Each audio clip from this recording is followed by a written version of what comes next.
Our first speaker is Dr. Tom FRAZIER, who called us 2 years ago and said, "Hey, I'm doing a thing.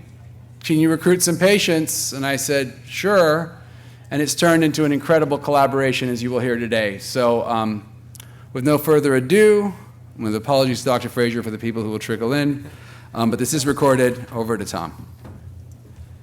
Thank you, Mike. Really appreciate what you're doing here. This is amazing. I have a 19-year-old, almost 20-year-old son with another genetic syndrome. The CHOP folks actually discovered it. So I'm very committed to this space. And when I met Mike, I was like, wow, this is how it really should be done. So I'm really excited to work with you guys. I'm just going to tell you a little bit about the work that Mike mentioned that we've been doing over the last 2 years. I do have a lot of disclosures, probably merits more than one bullet point, but the biggest one for this talk is just that I'm trying to take some of the measures that we've created and put them into an online platform, and you'll hear me talk about that a little bit later as well. So this would not have happened without SRF funding, and I'm just incredibly grateful for that. You know, it's hard to do this kind of work without funding, and talking with Mike and the team, it's amazing what you guys are able to do on the budget that you have, and I certainly appreciate that. This looks very busy. I'll simplify it very quickly for you, which is, and just give you a sense of the purpose of why I did what I did. I thought that it would be useful to create measures that were valuable across genetic syndromes, with the rationale being that I think if we ultimately are going to come up with solutions for all of these different neurodevelopmental genetic syndromes, it would be useful to understand what the overlaps and uniquenesses of these syndromes are. So we started out by identifying groups that wanted to participate, including our largest group to date that has participated, no surprises in this room, SYNGAP1. And what we did was we developed scales using direct input from the patients and families. And we also developed webcam-based objective assessments of behavior and cognition, again, using input from the patients and families. And once we had gone through a fairly rigorous process, by the way, that is compliant, not just compliant, but that follows the FDA recommendations for measure development, including patient-reported outcome and objective measurement development, then once we had that, we began to administer it to folks at baseline, 1 month, and 4 month follow-up. So the data I will present to you is from that data set today. We originally wanted to collect folks ages 3 to 24, but we were convinced by a number of people to extend that upward to age 45. Unfortunately, because of measure development necessity, we had to have fluency in English and access to a computer tablet with a reliable internet connection and a webcam. But we tried to place really no other major limitations on this study because we wanted to capture, or at least try to capture, data from as many individuals as possible. The participant did have to have a supporting participant, like a parent caregiver, and they had to be able to attend for some period of time. I say 40 seconds, but we really didn't exclude people based upon any kind of specific criteria here. We do allow lapses in attention for the patient participant. Luckily, our videos are very short, and so most participants, as you'll see in a few minutes, could provide reliable data. So again, a very complicated slide. I can boil it down very simply for you, which is we went back and looked in the literature and said, what kinds of neurobehavioral concepts, and you'll see what those are in a second if that word doesn't make sense to you, but like, what kinds of constructs do we want to measure potentially here? And we developed an initial model of what we might want to measure. Then we went out to the patients and families and we did something called concept elicitation, which is a fancy word for interviewing. And then we also gathered quantitative ratings. And we also included scientists, clinician experts in this process. And from those processes, we developed a final model of what we wanted to measure. We wrote items and developed the rating scales themselves. We tested them out one last time using something called cognitive interviewing, where we actually ask a parent or a patient to fill out the instruments, and then we ask them to think aloud while they're filling it out, and we ask them what their whether or not there are any issues in filling out the questionnaires. Once we had done that, we had our final questionnaire scales. Not surprisingly, what did people choose as being very important? Things like speech language, anxiety, quality of life, social communication, sleep, daily living skills, etc. So we got really great quantitative data on what mattered the most to people in terms of what we should measure. And then using that, we developed a model of these kinds of high priority neurobehavioral functions that we might want to capture. So we ended up trying to collect data on 9 neurobehavioral functions: mood, motor, executive functioning, social communication, repetitive behavior, anxiety, challenging behavior, sleep, and attention. And then 2 additional impacts: daily living skills and quality of life. So we developed 11 informant report or parent report scales for each of these 11 areas. And we collected data from these groups. This is published data now. This came out this summer, showing that, again, when you get a funding source with a commitment from families, how quickly you can work on this kind of stuff. Because this project isn't even 2 years old by the time we published it. You can see here that we got really good data from a large number of groups, including SYNGAP1 patients. Our measures were reliable. They had both good reliability at any given time point, but also good test-retest reliability and reproducibility. And they measured well across a fairly large range of functioning. And what do we learn from this? So I'm going to boil this down a lot, but try to give you the highlights here. So what we saw in SYNGAP1 patients was a broad pattern of neurobehavioral symptoms and dysfunction. So SYNGAP1 patients had the highest levels of challenging behavior in all of our samples. They had the highest levels of restricted or repetitive behavior, the greatest mood symptoms, and the greatest sleep difficulties.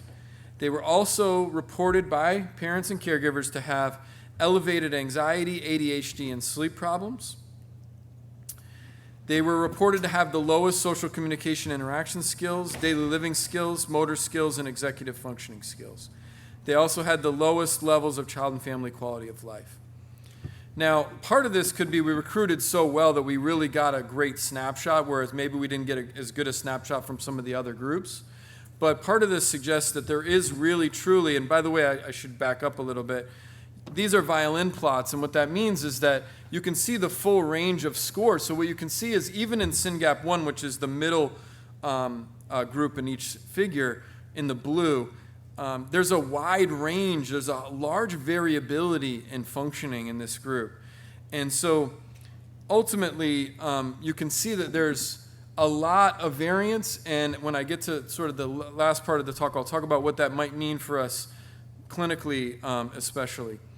At the same time we're collecting this questionnaire data, we said, well, why don't we get something directly from the patients, and why don't we make it objective?